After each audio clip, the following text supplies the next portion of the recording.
السابق يعتقد أن المسلمين أو المسلمون لا يؤمنون بعيسى عليه السلام، فلما بدأ الشرح عن الإسلام وعن عيسى عليه السلام أنه ركن من أركان الإيمان أن تؤمن بالرسل، ومن أولي العزم هو عيسى عليه السلام، فقال أنا أريد أن أسلم الآن، ما دام أنكم تؤمنون بعيسى فأنا سأدخل الإسلام.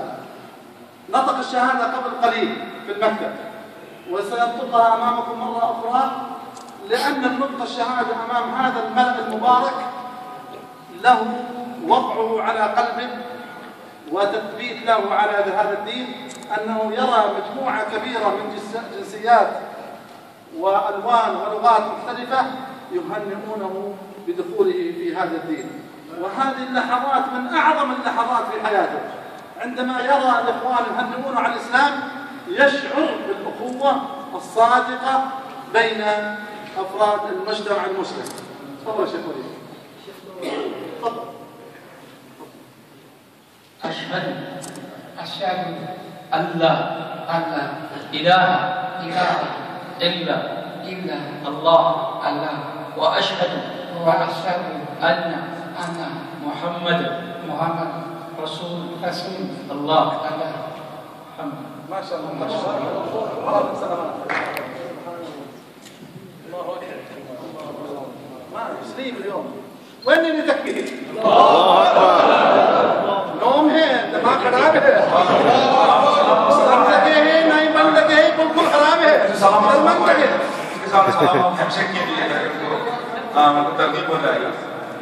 तो शेख कह रहे कि उनको पूछा गया कि सबब इस्लाम क्या है, जिसके तो मुसलमान हो गए.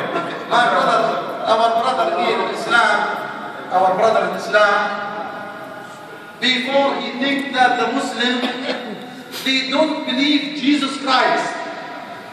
When our brother Muhammad Jamal, our da'iyah, our speaker, he explained to him that Jesus Christ, he is one part of our faith, that the 6 articles of faith, one of that to believe all the prophets. And Isa alayhi salam, he is one of the 5 great prophets of Allah subhanahu wa ta'ala.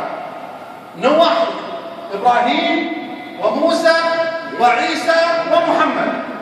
فعندما عرف, and when he knows that the Muslims, they are believing Jesus, he said, now I would like to become a Muslim. And he became a Muslim.